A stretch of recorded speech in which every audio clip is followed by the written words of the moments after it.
হত্যাকাণ্ডটা তো ভয়ঙ্কর, যেভাবে মারা হয়েছে এটা কোনো সভ্য মানুষের পক্ষে সম্ভব না।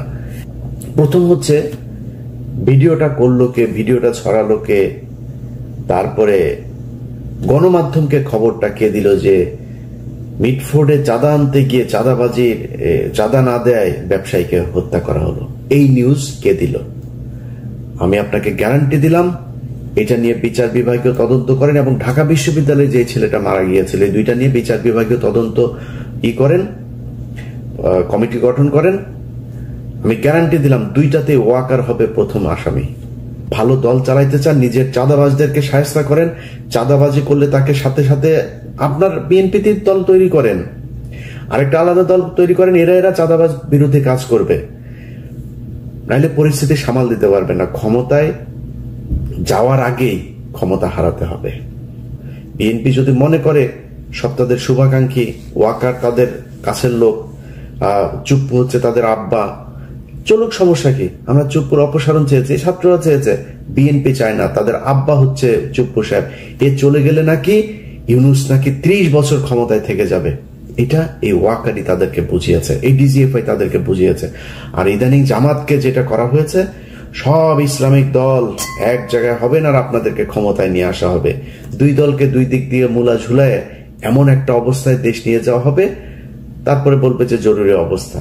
জরুরি অবস্থার পরে সারা দেশে চাঁদাবাজি তো এখন বিএনপি করছে, আওয়ামী লীগের সব ভুলে গিয়েছে তো মানুষ, কারা আওয়ামী লীগের চাঁদাবাজ নামও ভুলে গিয়েছে। এই ধরেন আজ থেকে 3 মাস পরে যদি জরুরি অবস্থা হয় দেশে, কাদেরকে ধরবে? সব বিএনপির লোকজনকে ধরবে, এবং আমরা দেখবো যে ওয়াও, হ্যাঁ এই তো 2 মাস আগেই আমার কাছ থেকে চাঁদা নিয়েছে, এই তো সেই লোক। 2 বছর আগে কে কি করেছে সেটা ভুলে যাবে মানুষ, এটাই নিয়ম। 2001 থেকে 5 পর্যন্ত এই দেশে লুটপাট হয় নাই, মানুষ গত 15 বছর সেটা বলেছে নাকি? 15 বছর আওয়ামী লীগের কথা বলেছে, এখন আবার নতুন করে বিএনপির কথা বলবে। এটাই ওয়াকার চায়, এইভাবেই ওয়াকার তার গোয়েন্দা সংস্থাকে সাজিয়েছে, এবং ডিজিএফআই প্রতিটা অন্তত 90% সবকটা হচ্ছে গিয়া এই মিশনে জড়িত। যেসব ছাগলের 3 নাম্বার বাচ্চারা আমরা কথা বললে, বিএনপিকে নিয়ে সমালোচনা করলে, তারপরে ওদের নেতাদের কথাবার্তা শুনে আমাদের বিরুদ্ধে বিক্ষোভ মিছিল করে, ঝাড়ু মিছিল, জুতা মিছিল বের করে, ওটা ছাগলের বাচ্চা। তোর বাপেরা তো, তোদের বাপেদের বেশিরভাগই সমস্যা হয় নাই, গত 15 বছর ভালোই ছিল, তারা দেশে ছিল, 2-3 দিন জেলখানায় গিয়েও, আবার সোনারগাঁ হোটেলে গিয়েও থেকেছে। জেলখানায় থাকার কথা বলে সোনারগাঁ হোটেলে ছিল রাতে, এরকম নেতাও চিনি তোদের। এই বাপ ফখরুল বাপ 5 স্টার হোটেলে ছিল, তোদের এরকম অনেক বাপ আছে। তোদের গয়েশ্বর বাপ ঢুকার একদিক দিয়ে ঢুকে, আরেক দিক দিয়ে পিজি হাসপাতালে গিয়া ভিআইপি ক্যাবিনে ঢুকে। এগুলো আমরা জানি। এইসব ঘটনা আমাদের শোনাইতে শোনা, সমস্যা হবে তোমাদের। পেদায় পাছার চামড়া লাল করে দিবে এবার। যা শুরু হয়েছে, এগুলো যদি কন্ট্রোল করতে না পারো, সামনের ভবিষ্যৎ ভয়ঙ্কর। তো ওদের জিজ্ঞেস যে আপনি মারলেন, মারার পরে সারা রাত ঘুমাইলেন কিভাবে? বলতেছে গাঁজা খাইছি, গাঁজা খাই ঘুমাইছি। আসসালামু আলাইকুম। আপনারা মিটফোর্ডের যে ঘটনা দেখছেন সেটা মর্মান্তিক, এটা ভাষায় প্রকাশ করার মতো না। এবং আমি নিজে বেশ শক্তি সাহস নিয়ে ভিডিওটা কয়েকবার দেখতে গিয়েছি। 25-30 সেকেন্ডের পরে আর যেতে পারি না, এটা যাওয়ার মতো না, এটা সুস্থ কোনো মানুষের পক্ষে দেখাও সম্ভব না, করা তো বহু পরে। কিন্তু ঘটনা ঘটেছে, আমরা সারা দেশের মানুষ এটা দেখেছে, দেখে সবাই ঘৃণা প্রকাশ করেছে, এবং আমরাও একইভাবে ঘৃণা প্রকাশ করছি, এবং যে ব্যক্তি নিহত হয়েছেন তার পরিবারের প্রতি সহানুভূতি প্রকাশ করছে। ঘটনা কি ঘটেছে সেটা আপনারা এরই মধ্যে জেনেছেন। আমি এর ব্যাকগ্রাউন্ডের কিছু তথ্য আমার কাছে এসছে, সেই জিনিসগুলো নিয়ে আলোচনা করব। আমরা বাংলাদেশের মোটামুটি এখন যদি হিসাব করা যায়, যদিও বিএনপি খুব কষ্ট পায় যে চাঁদাবাজ বললে আবার তারা খুব কষ্ট পায়, কিন্তু মূলত বিএনপি এই মুহূর্তে একটা মানে রেকগনাইজড একটা চাঁদাবাজ পার্টি হিসেবেই সারা দেশের মানুষের কাছে আবির্ভূত হয়েছেন। এটা অস্বীকার করার কোনো কারণ নেই। যদি অস্বীকার করে পিনাকি আর ইলিয়াসকে, কনক সরকারকে গালাগালি করেন, আপনার ড্যামেজ হবে, এই যে এইভাবে হইতে থাকবে ড্যামেজ। যা আলোচনা হচ্ছে সেটা আমলে নেন। শেখ হাসিনার মতো যদি নাকি ঘাট তারামো করে তারপরে কথাবার্তা বলেন, তাহলে আপনাদের পোষ্য কিছু এখন নতুন সাংবাদিক, ইউটিউবার, টিকটকার কিছু বের হয়েছে, আপনাদেরকে এখন ভীষণ রকমের ওন করে বিএনপিকে। তারাই মনে হয় বিএনপিকে গেল 15 বছর ধরে মানে আজকের এই জায়গায় ক্ষমতায় আনার জন্য সবকিছু করেছে। তারা বাঁচাইতে পারবে না। চাঁদাবাজি হচ্ছে, সারা দেশে হচ্ছে, লক্ষ লক্ষ, কয়েক লক্ষ মানুষ বাংলাদেশে এই মুহূর্তে চাঁদা দেয়। কিন্তু যে মানুষগুলো চাঁদা দেন, আমার এই ভিডিওটা যারা দেখবেন, আপনাদের কাছে একটা কোশ্চেন করি। আচ্ছা বলেন তো, বিএনপির একজন কর্মী, একজন নেতা আপনার দোকানে গেল, যাওয়ার পরে আপনাকে বলা এই বেটা চাঁদা দে, এতদিন আওয়ামী লীগকে দিয়েছিস এখন আমাকে দে। চাঁদা দিচ্ছে না, আপনারা ধরে নিয়ে আসলো, দোকানের সামনে নিয়ে গেল, নিয়ে যে আপনাকে কিছুক্ষণ পেটালো, পিটায় তারপরে আপনারা অর্ধমৃত অবস্থায় রাস্তায় পড়ে আছেন, সেখানে আবার পাথর দিয়ে আপনার বুকের মধ্যে জোরে জোরে মারছে। আপনার মৃত্যু পর্যন্ত এইভাবে পাথর দিয়ে মারতে থাকলো। একটু চিন্তা করেন তো, এটা কি কোথাও কি ঘটেছে এরকম ঘটনা? এটা কি সম্ভব? আপনি একটু চোখ বন্ধ করে কল্পনা করেন, আপনার দোকান থেকে ওই বিএনপির যেই নেতা, এলাকার যুব দলের, ছাত্র দলের সভাপতি, সেক্রেটারি বা তার লোক যারা এসে চাঁদা নেয়, চিন্তা করেন একটু চোখ বন্ধ করে যে সেই লোকটা আসলো আমার এরকম। এটা কি সম্ভব? কখনো প্রশ্নই আসে না। এর আগে আরেকটা ঘটনা ঘটেছে ঠিক এই একই রকম। ঢাকা বিশ্ববিদ্যালয়ে একটা ছেলেকে সে কিছুটা আপনার শুনেছে যে বুদ্ধি প্রতিবন্ধী টাইপের, তার ধরে আনলো, ভাত খাওয়ালো, ভিডিও দেখলাম আমরা সেটা। কিছুক্ষণ পরে আবার সে নাই। 2টা ভিডিও ছড়িয়ে পড়লো, একদম স্যাড মিউজিক। একটা ভিডিও আমার মনে আছে, ওই ভিডিওটা প্রথম যেখান থেকে এসছে, যে আইডি থেকে, যে মোবাইল থেকে, তিনি স্যাড মিউজিক দিয়ে তারপরে সেটা ছেড়েছেন। ওই স্যাড মিউজিকটা আর ওই অডিওটা থেকে সরানো যায়নি, যেখানে ওইটাই সব জায়গায় চলেছে। এখন আমার একটু বলেন, ভাত খাইয়ে তারপরে সাথে সাথে একটা মানুষকে, ঢাকা বিশ্ববিদ্যালয়ের মতো এরকম একটা জায়গার এই ছোট ছোট বাচ্চারা, এরা একটা মানুষকে মেরে ফেলবে, এটা আপনার বিশ্বাসযোগ্য? মনে করেন একটা মার্ডার সম্ভব, একটা যেভাবে চাঁদাবাজি নিয়েও, চাঁদা না দেওয়ার কারণেও এই দেশে মানুষ খুন হয়েছে, এরকম ঘটে। তো একটা জিনিস বলেন তো, একটা মানুষকে যেইভাবে সে মারলো, এটা কি সম্ভব কোনোভাবে? এটা কিভাবে মারলো? আপনাদের মনে আছে 5 তারিখের আগে ওই যে শমী কায়সারের যেই 6 নম্বর স্বামীটা আছে আপনার, মোহাম্মদ আলী আরাফাত, সে একটা কথা বলেছিল যে স্টুডেন্টদেরকে নাকি ড্রাগ করা হয়েছে। এই ড্রাগ, এটা কিন্তু কথাটা মিথ্যা বলেছে, কিন্তু এটা কিন্তু একটা ভীষণ রকমের ঘটে এই ঘটনা। ড্রাগ করে কি করে? একটা মানুষ যখন খুন করতে যায়, সে মদ খেয়ে তাকে দিয়ে খুন করে। আমি এরকম অনেক খুনিদের ইন্টারভিউ নিয়েছি, অনেক কাজ করতে গিয়ে তাদেরকে দেখেছি, সিরিয়াল কিলারকে দেখেছি। তারা তাদের বক্তব্য দিয়ে লোক, তো আপনি সুস্থ থাকেন কিভাবে? যেমন একটা মার্ডার হয়েছিল আপনার সাংবাদিক আফতাব ভাই, সাংবাদিক আফতাব, উনি মারা যাওয়ার পরে ওনার খুনিদের ইন্টারভিউ নিয়েছিলাম আমি, ধরার অভিযানেও ছিলাম আমি র্যাবের সাথে। তো ওদের জিজ্ঞেস যে আপনি মারলেন, মারার পরে সারা রাত ঘুমাইলেন কিভাবে? বলতেছে গাঁজা খাইছি, গাঁজা খেয়ে ঘুমাইছি।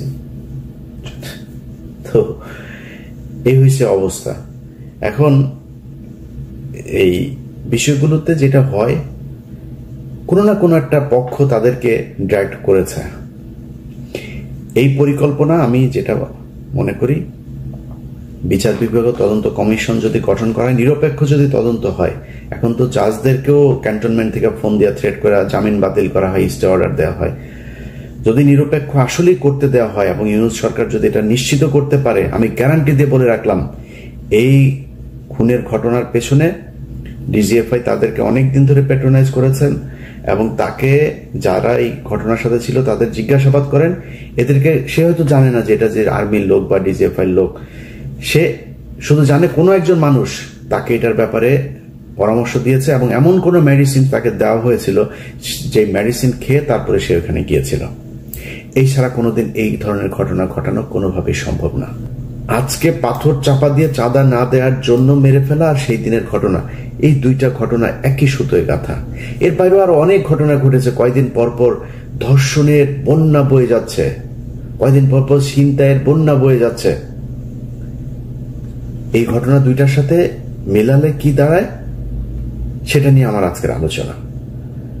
আপনি দেখেন, যদি নাকি নিউজটা এইভাবে আসতো, আমি এটা নিয়ে এলাকায় খোঁজ নিয়েছি, খোঁজ নিয়ে জানলাম যে এই যে ছেলেটা মারা গিয়েছে, এই সোহাগ, তিনি হচ্ছে গিয়ে চকবাজার থানার একটা ওয়ার্ডের সদস্য সচিব প্রার্থী। এবং এই যে মৃত্যুর ঘটনাটা ঘটেছে, এটা এরকম না যে দোকানে গিয়েছে চাঁদা আনতে গিয়ে, এখানে চাঁদাবাজির কোনো ঘটনাই নাই, চাঁদা নিয়ে এখানে কোনো ঘটনাই ঘটে নাই। এখানে চাঁদাবাজি কে করবে সেইটা নিয়ে দুই পক্ষের মধ্যে সংঘর্ষ হয়েছে। সোহাগের একটা ভাঙড়ির দোকান আছে। আপনারা জানেন যে বাংলাদেশে রাজনীতি যারা করে, এই ফকিন্নির বাচ্চাদের ডিশের ব্যবসা, ময়লার ব্যবসা, তারপরে এই ভাঙড়ি টাঙ্গি দোকানপাট, তারপরে ফুটপাতের, এগুলো কার পক্ষে থাকবে, কে কোন এলাকার নিয়ন্ত্রণে থাকবে, এটা নিয়ে ফকিন্নির বাচ্চাদের যুদ্ধ হয়, কামড়াকামড়ি হয়। তো কুকুরের ছানাদের যে কামড়াকামড়ি, সেই কামড়াকামড়ির একটা ফসল হচ্ছে এটা। এই জায়গায় দোকান দেওয়া নিয়ে এই দুই গ্রুপের মধ্যে, যে আমার এলাকায় এটা, এই এলাকায় তুই ভাঙড়ি নিয়ে নিতে পারবি না, তুই এলাকায় করতে পারবি না, তুই অন্য এলাকায় যা, সেটা নিয়ে গ্যাঞ্জামের সূত্র ধরেই এই মারামারি হয়েছে। এবং এই দ্বন্দ্ব চলছে আজকে কয়েক মাস ধরে। এটা কত 2 দিন আগের ঘটনা, কিন্তু হুট করে চাঁদা আনতে গিয়েছে আর দেয় নাই, বাইরে এনে তারপরে পেটালো, এরকম না বিষয়টা। এই ঘটনা নিয়ে দুই গ্রুপের দ্বন্দ্বে এক গ্রুপ আরেক গ্রুপকে হত্যা করলো। আচ্ছা, এবার আমাকে বলেন, যদি নিউজটা এরকম আসতো পত্রিকাতে যে চাঁদাবাজি কেন্দ্র করে বা এলাকার আধিপত্য বিস্তারকে কেন্দ্র করে যুব দলের দুই দলের সংঘর্ষে বা এক দলের ইয়েতে আরেক দল মৃত্যু হত্যাকাণ্ডের শিকার হয়েছে, এই ধরনের করেও যদি নিউজটা আসতো, যেভাবে এটাকে ছড়ানো গেছে, যেভাবে এটাকে দিয়ে মানুষকে কেলানো গিয়েছে, এইভাবে আসতো না। তখন কিন্তু দুই পক্ষকেই ঘৃণা জানাইতো, এটা নিয়ে হাসাহাসি হইতো, এটা নিয়ে অনেক আলোচনা হইতো, সব ঠিক আছে, একই রকম হইতো। কারণ হত্যাকাণ্ডটা তো ভয়ঙ্কর, যেভাবে মারা হয়েছে, এটা কোনো সভ্য মানুষের পক্ষে সম্ভব না। এবার একটা পয়েন্টে আসেন। প্রথম হচ্ছে, ভিডিওটা করলো কে, ভিডিওটা ছড়ালো কে, তারপরে গণমাধ্যমকে খবরটা কে দিল যে মিটফোর্ডে চাঁদা আনতে গিয়ে চাঁদা না দেয় ব্যবসায়ীকে হত্যা করা হলো, এই নিউজ কে দিল? আমি আপনাকে গ্যারান্টি দিলাম, এটা নিয়ে বিচার বিভাগীয় তদন্ত করেন এবং ঢাকা বিশ্ববিদ্যালয়ে যে ছেলেটা মারা গিয়েছিল, এই দুইটা নিয়ে বিচার বিভাগীয় তদন্ত করেন, কমিটি গঠন করেন। আমি গ্যারান্টি দিলাম দুইটাতে ওয়াকার হবে প্রথম আসামি, কারণ এই দুই ঘটনার সাথেই গোয়েন্দা সংস্থা জড়িত। আমার আজকের ভিডিও বিএনপিকে বাঁচানোর জন্য না বা কোনো অপরাধীকে বাঁচানোর জন্য না। আমি আগেই বলে নিয়েছি যে বিএনপি ব্যাপক চাঁদাবাজি করছে সারা দেশে, কিন্তু একটা জিনিস বিএনপিকে বুঝাইতে পারি নাই, যে 5 তারিখের পর থেকে আমরা কিছু যুদ্ধ করছিলাম, সেই যুদ্ধ এখনো চলছে। আমি কিছুটা ঠান্ডা, এখন অনেক স্বার্থপর হয়ে গিয়েছে, আত্মকেন্দ্রিক হয়েছে, নিজে একটু শান্তিতে থাকতে চাই। বাংলা এডিশন নামে একটা পত্রিকা চালু করেছে, 16 তারিখ থেকে সেটার যাত্রা শুরু করবে ইনশাল্লাহ। আমার এই পত্রিকায় বিজ্ঞাপন আসবে, পত্রিকার ইউটিউব ফেসবুক চ্যানেলের ইনকাম আসবে, ওগুলো নিয়ে নিজের ইউটিউব চ্যানেল আছে, তাইরে নাইরে নিয়ে দেওয়া চলবে, এইভাবে চালায় যাব। আমার দরকার নাই তো এত দেশপ্রেমিক সাজার। এই দেশে দেশপ্রেমিক সাজার পরে 5 তারিখের পর থেকে আমাদের সম্মান, আমাদের সবকিছুই দেখেছি, আর ইচ্ছা নাই। তারপরেও এটা তো ছাড়তে পারবো না, কারণ দেশ তো আমার, এ কারণে কিছু কিছু বিষয় নিয়ে করবো, কিন্তু ওই জায়গাতে আর থাকবো না ভাই। যার যেমনি মনে চায় লুটে পুটে খা, জনগণ শাস্তি দিয়ে দিবে। আমরা 5 তারিখ থেকে যে বিষয়টা বলছিলাম, কয়েকটা জায়গা। 1 নম্বর হচ্ছে বিডিআর পিলখানা হত্যাকাণ্ড। আপনি যদি পিলখানা হত্যাকাণ্ডের বিচার করতে পারতেন, তাহলে ভারতের যেসব সেনা কর্মকর্তারা আছে এখনো বাংলাদেশে, এই মুজিব, হামিদ, ওয়াকার থেকে শুরু করে যারা যারা এই গেল 15 বছর ক্যান্টনমেন্টের ভেতরে আয়নাঘর বানিয়েছিল, দেশপ্রেমিক সেনাবাহিনীর অফিসারদের চাকরিচ্যুত করেছিল, তাদের গুম করেছিল, জেলে পাঠিয়েছে, জঙ্গি নাটক সাজিয়েছে, তাদের সবার বিচার করা যেত। আপনারা সেখানে যান নাই। আমরা বলেছি গণমাধ্যম থেকে আওয়ামী দালালদেরকে সরাইতে। আনিস আলমগীরের মতো দালাল সে এখন পর্যন্ত বাংলাদেশে কলাম লেখে, বাংলাদেশে সে জীবিত আছে, এটা আমাকে প্রচন্ড রকমের আশ্চর্য করে। আপনি গণমাধ্যমের প্রতিটা জায়গায়, আমি RTVর কথা যদি বলি, এই চ্যানেলে ইন্ডিমনিটি নামে একটা নাটক তৈরি করা হয়েছিল, সেখানে জিয়াউর রহমানকে একদম পাকিস্তানের এজেন্ট, প্রচন্ড দেশদ্রোহী, দেশবিরোধী, লোভী একজন অফিসার হিসাবে সেখানে দাঁড় করানো হয়েছে। সেটা কে দাঁড় করিয়েছে? RTVর CEO আশিকুর রহমান। তো এই ব্যক্তি আপনার তার বিরুদ্ধে নিউজ করেছি, তার অফিসে বেলায়েত নামে একজন আছে, আরো কয়েকজন আছে, সবাইকে নিয়ে একদম নাম ধরে ধরে আপনার সেখানে নিউজ করা হয়েছে। আতিকা রহমান, আরো কয়েকজনের ব্যাপারে করা হয়েছে। করার পরে সেখানে AKM ওয়াহিদুজ্জামান নামে এক বাটপার আছে, বিএনপির বাটপার। এই বিএনপির বাটপার গিয়ে সেখানে তাকে বসাইলো, বিএনপি বসিয়েছে তাকে সেখানে। বসানোর পরে সে RTVর 5% শেয়ার নিল, নিয়ে আওয়ামী লীগের লোকজন যারা আছে তাদের কাছ থেকেও কিছু টাকা পয়সা নিয়ে এখন আমেরিকায় বসে আছে। সে RTV চালায়, আমেরিকায় বসে বসে RTV চালায়। আরে ভাই, আমি দেশের কোনো দায়িত্ব নিলে আমি দেশে যাব? আমি তো দেশের দায়িত্ব নেই। সব আওয়ামী লীগের লোকজন রে ওইখানে বসে RTV চালাচ্ছে। একইভাবে বসুন্ধরার দায়িত্ব নিয়েছে কাদের গনি, তার কাছ থেকে বহুদিন ধরে বলছে এই অফিস এদেরকে আপনি সরান। আমরা সরাসরি এসব নিয়ে সোশ্যাল মিডিয়াতে বলেছি, কাউকে সরানো হয়নি। নাজরিন মুন্নি এখন পর্যন্ত টক শো করে। ডিবিসির আরেকটা আছে, ওই যেটা কিনা মজুমদার, জুয়েল, ইকবাল সুবানদের খাট গরম করে মহিলাটা, সুন্দরী আপা, ডিবিসির কি ওই টক শোটা করে, একটারও সরানো হয় নাই।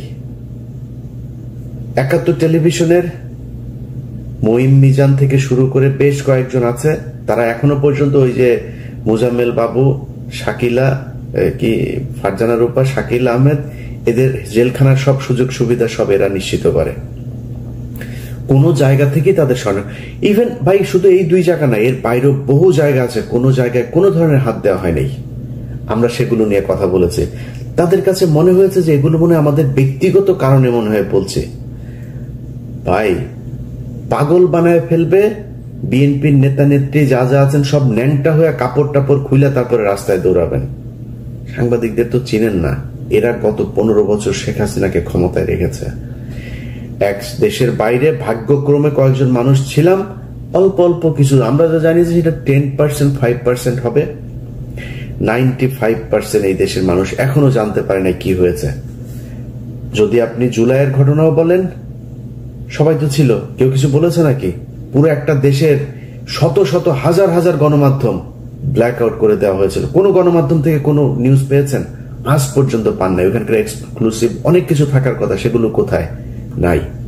আপনি আসার পরে চাপ দিয়েছেন, আপনি তাদেরকে বসিয়ে রেখেছেন, বসিয়ে রেখে তারপরে তাদের কাছে এখন দাবি করবেন, আশা করবেন আপনাদের পক্ষে কিংবা নিরপেক্ষ জিনিস চালানোর।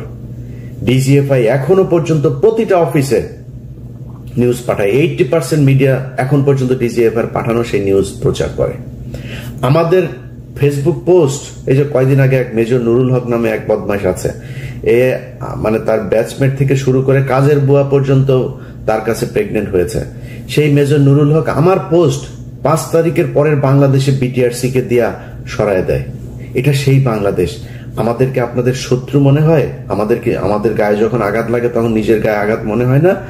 এটার প্রতিটা জিনিস হারে হারে টের পাবেন। নিজের গায়ের রক্ত চামড়া কেটে যদি নাকি আমাদের গায়ে লাগাই দেন না, ঋণ পরিশোধ করতে পারবেন। আপনাদের কাছে কিছু চাই নেই তো, দেশ ভালো চলুক সেটা চেয়েছি, আপনারা সেটা চান নাই। টাকা পয়সা পেয়েছেন, নগদ ক্যাশ পেয়েছেন, ভুলে গিয়েছেন। আওয়ামী লীগের লোকজনকে প্যাট্রোনাইজ করা শুরু করেছেন। সব জায়গাতে আপনারা তাদেরকে বসিয়ে রেখেছেন এখন পর্যন্ত। প্রতিটা জায়গায়, এমন কোন জায়গা নেই যেখানে আপনি তাদেরকে, একটা সচিবালয় থেকে শুরু করে একদম ইউনিয়ন পরিষদ পর্যন্ত সব তারা বসে আছে। এখন তাদের কাছে আপনি চাবেন, তারা বলবে যে বিএনপির 2 গ্রুপের দ্বন্দ্বের জেরে যুবক খুন, এটা বলবে তারা? বলবে না। ডিজিএফআই শিখিয়ে দিয়েছে, শুরু হবে এই ভিডিওটা প্রচার করার সাথে সাথে নিউজ হবে, যে চাঁদা আনতে গিয়ে তারপরে একজনকে চাঁদা না দেওয়ার অপরাধে তাকে বুকে পাথর দিয়ে চাপা দিয়ে মেরে ফেললো। এগুলো গত 15 বছর কারা করেছে হিসাব করে দেখেন। একটা ঘটনাকে চাপা দেওয়ার পরপর সাথে সাথে আরেকটা ঘটনা এসছে। এই ঘটনা এমন একদিন এসছে যার 2 দিন আগে শেখ হাসিনার বিরুদ্ধে যে খুনের অভিযোগ সেটা সন্দেহাতীত ভাবে প্রমাণিত হয়েছে। সেই ঘটনার পরপর চলে এসছে দেশে। এখন আর ওই ঘটনা নিয়ে কোনো আলোচনা নেই, সব আলোচনা এখানে। এটা কারা করেছে এবার নিজেদেরকে কোশ্চেন করেন, সব উত্তর পেয়ে যাবেন। আমরা সেই 5 তারিখ থেকে আজ পর্যন্ত সেই একই জায়গায় আছে, একই কথা বলছে এখনো, যে ক্যান্টনমেন্টকে ভারতের দালাল মুক্ত করতে হবে, গণমাধ্যমকে ভারতের দালাল মুক্ত করতে হবে। এতক্ষণ যা বললাম সেটা শুধুই মাত্র বিএনপির বিরুদ্ধেই বললাম। এখন বিএনপির পক্ষে একটু বলি। ভাই, বাংলাদেশের মানুষ, আপনাদেরকে বুঝতে হবে 2001 থেকে 2005 সাল পর্যন্ত এই দেশে খালেদা জিয়াকে জঙ্গি নেত্রী বানানোর জন্য 21শে আগস্ট, তারপরে আরো অনেকগুলো জঙ্গি হামলার ঘটনা, 500 জায়গায় একসাথে জঙ্গি হামলার ঘটনা, শায়েখ আব্দুর রহমান বাংলার ভাই এদেরকে দিয়ে জঙ্গি হামলা, এই ঘটনাগুলো ঘটিয়ে যেই কাজটা করা হয়েছে সেটা হচ্ছে বাংলাদেশ একটা ইসলামিক রাষ্ট্র হয়ে যাচ্ছে। এই ধরনের একটা কালার পৃথিবীর বিভিন্ন জায়গায় তুলে ধরা হয়েছে। তুলে ধরে তারপরে খালেদা জিয়া এবং বিএনপিকে এমন একটা জায়গায় নিয়ে যাওয়া হচ্ছে 15 বছর আন্তর্জাতিক কোনো সমর্থন তারা পায় নাই। এটা কেন করা হয়েছিল? এটা করার একমাত্র উদ্দেশ্য হচ্ছে ভারতকে বাংলাদেশের নিয়ন্ত্রণে যাতে নিতে পারে, এই জন্য ভারত এই কাজগুলো করেছে। একটু মিলিয়ে দেখেন, এখনো বিএনপি ক্ষমতায় আসার আগেই এমন একটা ভাইব তৈরি করা। আগেই বলেছে, ভাই আমারে মানে আমি তেল দিতে চাইলে অনেক ভালো করে দিতে পারবো। আপনি সারাদিন বিএনপির যেসব টিকটকার ভাড়া করেছে এখন তাদের এই হিসাবে তারা 12 মাস মিলে যে তেল দিয়া যা করতে পারবেন, আমি যদি একদিন তেল দিই তার চাইতে উপরে যাইতে পারবো। আল্লাহর রহমতে ওইটুকু গ্রহণযোগ্যতা আল্লাহ তৈরি করেছেন। কিন্তু আমি ওইটার জন্য বলছি না যে বিএনপি চাঁদাবাজি। আগেই বলে নিয়েছি বিএনপি ব্যাপক চাঁদাবাজি করছে, সারা দেশে চাঁদাবাজি করছে। কিন্তু আমরা তো ছাত্রদেরকেও দেখলাম, আমি বোধহয় সবচাইতে বেশি ছাত্রদের পক্ষে এখনো কথা বলি, সারা জীবন বলবো, চাঁদাবাজি করে নাই। ছাত্রদের নাম দিয়ে যায় তারপরে বিভিন্ন জায়গায় গিয়ে চাঁদাবাজি করেছে। সমন্বয়করা এখনো ধরা পড়ছে বিভিন্ন জায়গায়, হচ্ছে এগুলি সব ঠিক আছে। কিন্তু গত এই যে 10 মাস 11 মাস হলো একটা মানুষ গুম হয় নাই, মানুষ কথা বলতে পারে, যা ইচ্ছা তাই বলতে পারে, কোনো সাংবাদিককে দেশ ছাড়া হইতে হয় নাই। যারা কিনা শেখ হাসিনার মানে একদম 5 আটা গোলামি করেছে, ক্রাইমের সাথে যুক্ত হয়েছে, তাদের বিচারের আওতায় আনা হয়েছে। অনেকে এখনো বিচারের আওতায় আসে নাই, কিন্তু 99% সাংবাদিক এখনো বাংলাদেশে আছে, কাজ করছে, তাদেরকেও কিছু বলে নাই। অথচ আমাদের এই গত 10 মাসের যে সরকার এবং বিএনপিকে এমন ভাবে মঞ্চস্থ করা হচ্ছে, মনে হচ্ছে ওই যে ওরা এখন বলে এগুলি শেখ হাসিনার সরকারকে এখন দরকার, শেখ হাসিনাই ভালো ছিল, আগেই ভালো ছিল। এই ভাইব ঠিক করার জন্য এই ওয়াকার বাংলাদেশে এই অবস্থা তৈরি করছে। আওয়ামী লীগ নেই, বিএনপিকে আপনি এরকম করবেন, দেশ চালাবে কে? জরুরি শাসন দরকার। That's what Walker wants. এখন এটা যদি আপনি এইভাবে চান যে এইভাবে যাবে, তাহলে এইভাবে হবে। আর যদি না চান, মনে করেন যে না আসলেই ভালো দল চালাইতে চান, নিজের চাঁদাবাজদেরকে শায়েস্তা করেন, চাঁদাবাজি করলে তাকে সাথে সাথে আপনার বিএনপিতে দল তৈরি করেন, আরেকটা আলাদা দল তৈরি করেন, এরা চাঁদাবাজ বিরুদ্ধে কাজ করবে। নাইলে পরিস্থিতি সামাল দিতে পারবে না। ক্ষমতায় যাওয়ার আগেই ক্ষমতা হারাতে হবে। মানুষ এখন অনেক সচেতন, আপনার এগুলো মানুষ দেখছে। ডিজিএফআই এই সুযোগটা পেয়েছে কেন? কারণ আপনার ওখানে চাঁদাবাজি হয়, এই জন্য ভিতরে ঢুকে কাজ করানোর সুযোগ পেয়েছে, না হলে তো পারতো না। এগুলো ঠিক করতে হবে। আমি মনে করি যে দেশের সার্বিক পরিস্থিতির জন্য বিএনপির একটা, তারেক রহমান খালেদা জিয়া সহ একটা উপরের একটা পর্যায় পর্যন্ত তো আছে, তারা এখনো পর্যন্ত চাঁদাবাজি হলেই তাদের বহিষ্কার করছেন। বিভিন্ন বিষয়ে তাদের শেখ হাসিনার চাইতে অন্তত অনেক ভালো চিন্তা চেতনা আছে দেশকে নিয়ে। সেই জায়গাগুলোর কারণেও আমার মনে হয় এই দেশের রাজনীতিতে বিএনপি একটা প্রচন্ড রকমের গত 15 বছরে নির্যাতিত একটা দল। সো তাদের একদম লাথি মেরে সরিয়ে দিয়ে তারপরে এই দেশ গঠন করা যাবে, এটা মনে করারও কোনো কারণ নাই। অথবা আপনাদেরকে মাথায় রাখতে হবে যে ঢালাও ভাবে আমরা যখন কথাবার্তা বলবো সেগুলো না বলে এই দেশকে কিভাবে গড়া যায়, সামনের দিকে নিয়ে যাওয়া যায় সেটা চিন্তা করা। বিএনপিকে এখনো এই ক্যান্টনমেন্টের মতো করে যারা কথা বলে, সালাউদ্দিন সহ যেসব লোকজন, সালাউদ্দিনের প্রতিটা কথা শুনলে মনে হয় বিজেপির আদিন্যনাথ সে মনে হয় কথা বলছে, দিলীপ কুমার বোধহয় কথা বলছে, সালাউদ্দিনের কথা শুনলে এরকম মনে হয়। সো এই জিনিস যদি নাকি সরাইতে না পারেন দল থেকে, দলের জন্য ভয়ঙ্কর বিপদ আছে। যেসব ছাগলের 3 নাম্বার বাচ্চারা আমরা কথা বললে, বিএনপিকে নিয়ে সমালোচনা করলে, তারপরে ওদের নেতাদের কথাবার্তা শুনে আমাদের বিরুদ্ধে বিক্ষোভ মিছিল করে, ঝাড়ু মিছিল, জুতা মিছিল বের করে। ওটা ছাগলের বাচ্চা, তোর বাপেরা তো, তোদের বাপেদের বেশিরভাগই সমস্যা হয় নাই। গত 15 বছর ভালোই ছিল, তারা দেশে ছিল, 2-3 দিন জেলখানায় গিয়েও, আবার সোনারগাঁ হোটেলে গিয়েও থেকেছে। জেলখানায় থাকার কথা বলে সোনারগাঁ হোটেলে ছিল রাতে, এরকম নেতাও চিনি তোদের। তোদের এই বাপ ফখরুল বাপ 5 স্টার হোটেলে ছিল, তোদের এরকম অনেক বাপ আছে। তোদের গয়েশ্বর বাপ ঢুকার একদিক দিয়ে ঢুকে, আরেক দিক দিয়ে পিজি হাসপাতালে গিয়া ভিআইপি ক্যাবিনে ঢুকে। এগুলো আমরা জানি। এইসব ঘটনা আমাদের শোনাইতে শোনা, সমস্যা হবে তোমাদের। পেদায় পাশার চামড়া লাল করে দিবে এবার। যা শুরু হয়েছে, এগুলো যদি কন্ট্রোল করতে না পারো, সামনের ভবিষ্যৎ ভয়ঙ্কর। আমরা গত 5 বছর যেভাবে আওয়ামী লীগের বিরুদ্ধে যে যুদ্ধ করেছি, ওই যুদ্ধে আর নামতে পারবো না। অনেক হয়েছে ভাই, নিজের পরিবারের অনেক ক্ষতি করেছি, আর না, ওই জায়গায় আর যাবো না। আপনারা বাংলাদেশের মানুষ, আমার গত 5 তারিখের পর থেকে 3 মাস যদি বাদ দিই, গত 6 মাসের কথা যদি বলি, ভাই প্রকাশ্যে স্বীকার করছি, আমি সবসময় প্রকাশ্যে বলে আজকেও বলছি, আমার ইলিয়াসের মধ্যে অনেক পরিবর্তন। এবং বাংলাদেশের মানুষ কিন্তু বোঝায় না, কিন্তু আমার এই কার্যক্রম দেখে অনেকে বুঝেন যে আমি অনেক পরিবর্তন। অনেক মানুষ প্রতিদিন, এমন কোন দিন নাই যে ডজন খানেক অন্তত বিএনপির বিভিন্ন চাঁদাবাজির অডিও ভিডিও এগুলো আসে না। চালাই না। কেন চালাই না জানেন? কারণ চালাই আমি বিএনপির সাথে ওই আগের মতো অবস্থায় যাব না। আমার সমস্যা তো ইন্ডিয়া নিয়ে। বিএনপিকে এখন পর্যন্ত অ্যাজ এ হোল দল হিসাবে আমি দেখি নাই যে তারা ভারতের সাথে সেইভাবে যাবেও না, কোনোদিনও যাবে না বিএনপি, আশা করি। তো আমি কেন তাদের সাথে করব? সব বিষয় নিয়ে তো ভাই এত মানে দেশপ্রেমিক একা একা ফাটাকেষ্ট হয়ে দেশকে চেঞ্জ করে ফেলতে পারবো না। যে কারণে অনেক কিছুতে এখন কম্প্রোমাইজ করি, কথাবার্তাও খুব হিসাব করে বলি, অনেক কিছু দেখেও না দেখার ভান করি। এটার জন্য আপনাদের কাছে ভাই ক্ষমা চাই নিচ্ছি।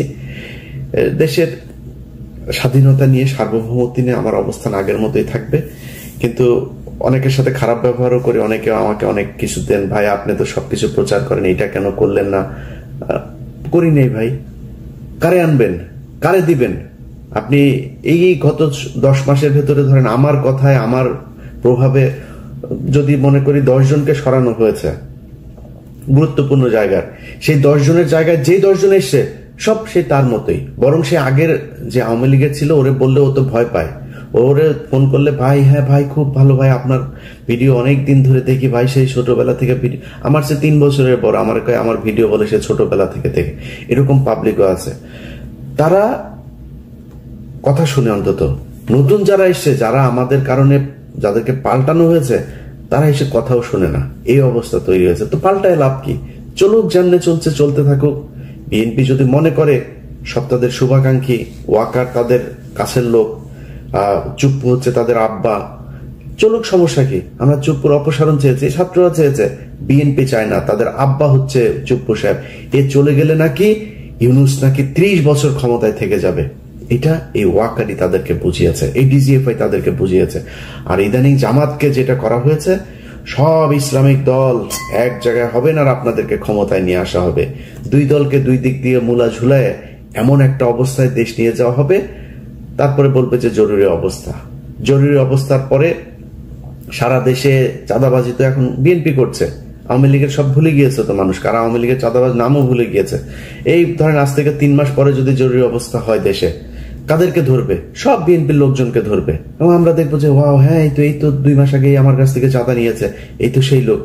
2 বছর আগে কে কি করেছে সেটা ভুলে যাবে মানুষ। এটাই নিয়ম। 2001 থেকে 5 পর্যন্ত এই দেশে লুটপাট হয় নাই। মানুষ গত 15 বছর সেটা বলেছে নাকি? 15 বছর আওয়ামী লীগের কথা বলেছে। এখন আবার নতুন করে বিএনপির কথা বলবে। এটাই ওয়াকার চায়, এইভাবেই ওয়াকার তার গোয়েন্দা সংস্থাকে সাজিয়েছে এবং ডিজিএফ এর প্রতিটা অন্তত 90% সবকটা হচ্ছে গিয়া এই মিশনে জড়িত। সেই জায়গা যদি ঠিক করতে না পারেন, মিডিয়া যদি ঠিক করতে না পারেন, এই ধরনের ঘটনা ঘটবে একভাবে, সেই ঘটনা মানুষের সামনে জানানো হবে আরেকভাবে, সাজানো নাটক করে করে তারপরে গত 15 বছর যেভাবে হাসিনাকে রাখা হয়েছে ঠিক একইভাবে বিএনপিকে কালার করার জন্য সেই কাজে করা হবে। যাই হোক, আমার বক্তব্য যদি আপনারা বুঝে থাকেন, আশা করি এর পরিবর্তন আপনাদের ভেতরে দেখব। না দেখলে, না হয়ে থাকলে পরিবর্তিত আপনার ফল আপনি ভোগ করবেন। আল্লাহ হাফেজ।